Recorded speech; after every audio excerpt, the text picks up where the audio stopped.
Huskers wrapped up their third spring practice here on Thursday. Hi, Sean Callahan for HuskerOnline.com as we caught up with offensive coordinator Dana Holgorsen and several key offensive players, including quarterback Dylan Raiola. And for Holgorsen, he's just in a much different spot than he was at the end of last season when he took over late in the game. Well, I know what the plays are now.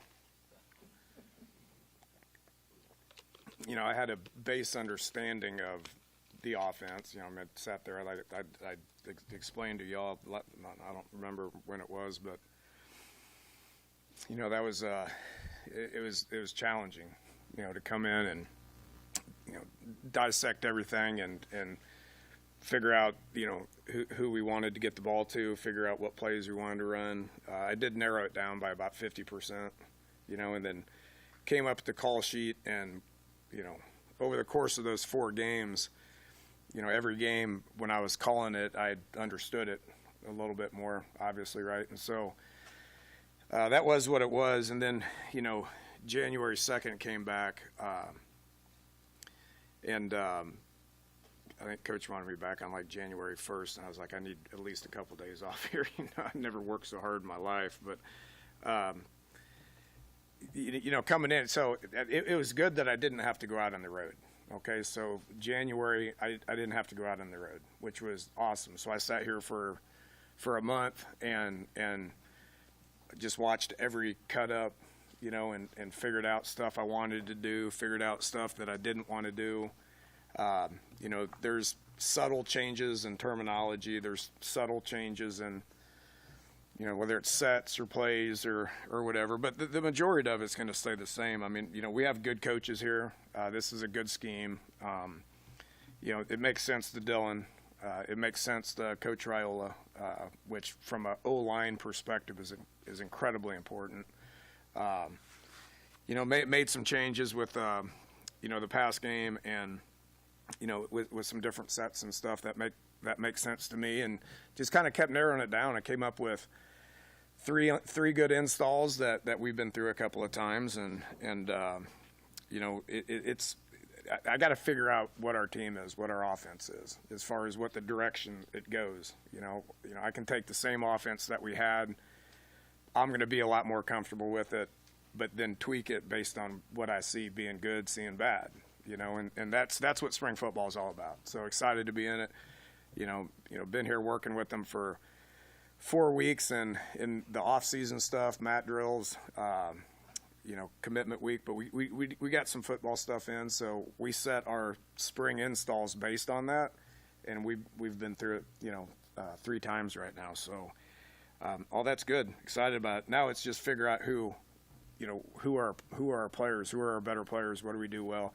That's going to take a long time. I mean, I can't answer any of that right now. I mean, you know, we'll go through all spring, have a better idea. We'll go through 3-4 weeks of OTA style stuff in the summer, and then obviously camp. So what it looks like against Cincinnati and Arrowhead, y'all's guess is as good as mine. And first and foremost for Holgorsen, I think his primary mission is building this offense around the talent he has. He's not an air raid guy anymore, and you want to make that point clear. It depends on how we progress. You know, I mean, you know, there's a, you know, I'm not interested in my old air raid roots. I'm just not. Like I turned that page probably year 3 to 4 at West Virginia. You know, you step into that head coaching role and you understand what the other side needs. You understand what the program needs. Now, Coach Rule runs a tough, physical, hard-nosed program, and I embrace that. You know, I kidded with him the other day about, you know, I came in, I was like, Coach, 15 minus 15, I walked here because I was working on being the toughest, hardest working, most competitive coach I could be, you know. So that mentality that's in the program, the coaches need to have that. The play callers need to have that. You know, if we need to run the ball, we need to run the ball. And the only way you can do that is if you focus on it nonstop. We ran, I've never done this. Never been able to do it, especially in spring practice. We ran 24 inside run drill plays today. 3 groups. I mean, we got like 17 linemen out there that need reps, need a lot of reps. I've never had 17 in the fall. so our numbers are good and it's healthy, and so it's going to allow us to be able to practice the right way. But to answer your question, we need to be able to run the ball, control the ball, but we also need to be able to finish games in 4 wide and push it down the field if we need to do that, in a 2-minute situation. That was today's focus. We weren't very good at 2-minute last year, so we got to get better. I've made changes to that. It makes sense. Dylan's happy. We're going to work it every single day and get better, So 10 personnel, throw the football, tight ends and fullbacks and run game stuff for 4-minute situations. We'll be able to do that too. For quarterback Dylan Raiola, his offseason was spent with a 3-week break where he completely took some time off from the game, but he's also focused on just getting his body right. His body looks good. His biggest January, February, even into March on spring break, we're like, okay, what are you doing for spring break? He came back 5 pounds lighter, so he's really focused hard on his body physically, and he feels good. And you guys know how it is when your body's better and you feel good, it gives you confidence, and you're probably going to play a little bit better, So that's a big thing. Credit to him for the hard work that he's put in.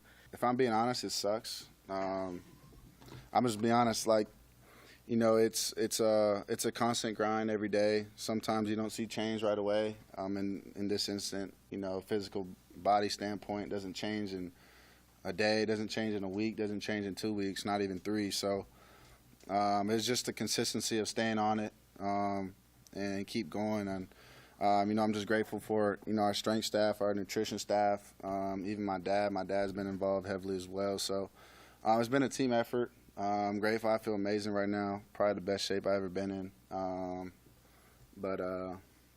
I feel great. I went on spring break, came back probably about 9 or 10 pounds lighter. So, that was an emphasis. Kind of getting away from the program and just always the soreness and, just all the lifting we do here, which is great. But kind of just to, take that step, like I said, it doesn't happen in 4 weeks. That was probably week 6 or 7.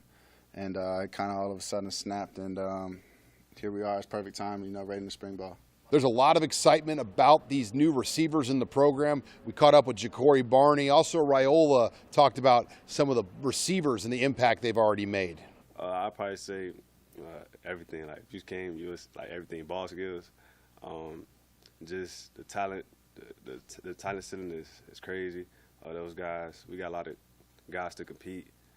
It's going to be a hard competition. When we get the real ball, we here now, but it's going to be a lot of competition because a lot of great guys, and we just got to see who the best ones, get them out there on the field, make plays, and make it fun for y'all to watch. So.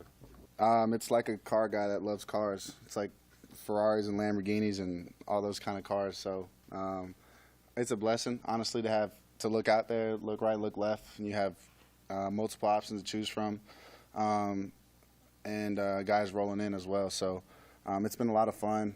They've worked really hard in the winter. We got together a bunch 3 times a week, and it's been fun. And I think the best thing about it is getting to know them off the field, having breakfast together, and just spending time, watching basketball games, going to play cards, and doing those kind of things was our goal to build a rapport off the field. Absolutely, I think so. We're only 3 days in right now, but we worked together all winter. Spring break, he came down to Atlanta, and we met him. I met him at Buford. So we've been together as much as we can. Been on the phone. He's been over the house. So Dane's a great guy.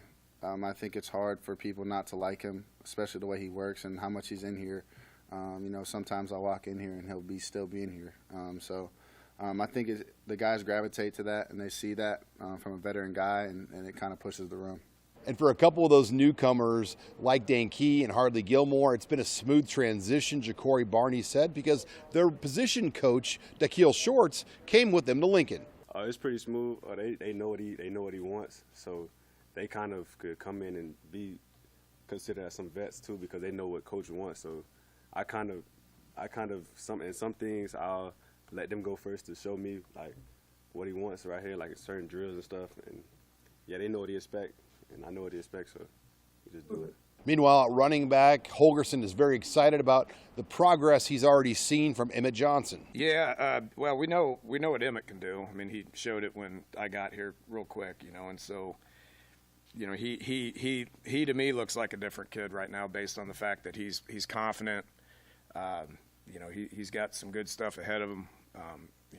He's like, the 4 games with you here, Coach, it was good, but it's not nearly as good as what it's going to be. I believe that. I mean, he looks really good. He's taking on a leadership role. He's the old guy in the room, and we got a bunch of young guys that don't have reps after that. I don't view that as concerning. I view it as optimistic and challenging, and who they are. I mean, it doesn't matter who they are. Quentin Ives is probably the next guy that has reps. Had a huge December. When the other guy left, he got all those reps. He looks fantastic right now. And then the rest of them are all young, so this is going to be a big spring for them, because they're going to have opportunities to be able to get a lot of reps and make a lot of progress. Tight end Heinrich Harburg also has made the transition, but it continues to be a work in progress. It's going to be a work in progress. What we did with them in the bowl game sent them in the right direction, right? But we did a lot of outside the box stuff with him. He was a slot, and he kind of would move around and do some different things, and now he's learning how to dig his hand in the ground, and he's gained weight. I think he's up to like 240. He's thick. It's slowed him down probably a little bit, but it's good. He's learning the technique aspect of being in the box and understanding things, and playing with pad level, and also being able to get outside the box and do some different route stuff. So, he's comfortable doing that. But running routes when it's contested, which the closer you get inside, the more it's going to be contested, and you got to work through stuff. It's still a work in progress, but I like where he's at. Great kid, hard worker, man. Just he's really going to help us with that. Holgerson also did confirm that eventually he would like to see Carter Nelson at the tight end position full time when he comes back from his offseason injury. He's eventually going to get there. He's going to get big. He's 6'5" and 220 pounds right now, or whatever he is. Like when we started, I think it's December. We moved him to Sat's room for the bowl stuff, and he was starting to learn the tight end stuff. And 2 days into it, he got a stinger. It knocked him out for 2 weeks. And so I was like, just play inside receiver and let's get through the bowl game. Unfortunately had to have surgery, so he's not going to be able to work that stuff in the spring. We'll be back in summer, but he will be in Sat's room, and he's extremely talented, can be about as good as he wants to be. And then finally, a lot of praise and a little bit of ribbing about quarterback Jalen Gramstad. The 6-year senior comes in as the backup quarterback this spring, but he's no doubt been a valuable asset. Jalen Gramstad call him Granddad. He's the old guy. It's just, it's a coincidence what the last name is, because he really does act like a granddad. He's a great leader. He's got a ton of experience. I was glad that he came back. He gives us another guy that knows the offense. Smart kid.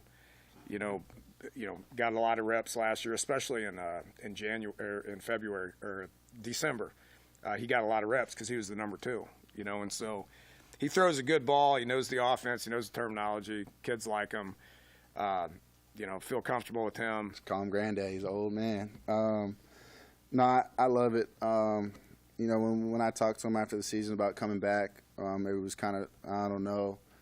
I told him, I said, dude, I need you to come back. That's kind of my guy to bounce things off of. He's seen it. He's obviously been really successful at playing quarterback. So it's a conversation every day. I'm very grateful that I have him.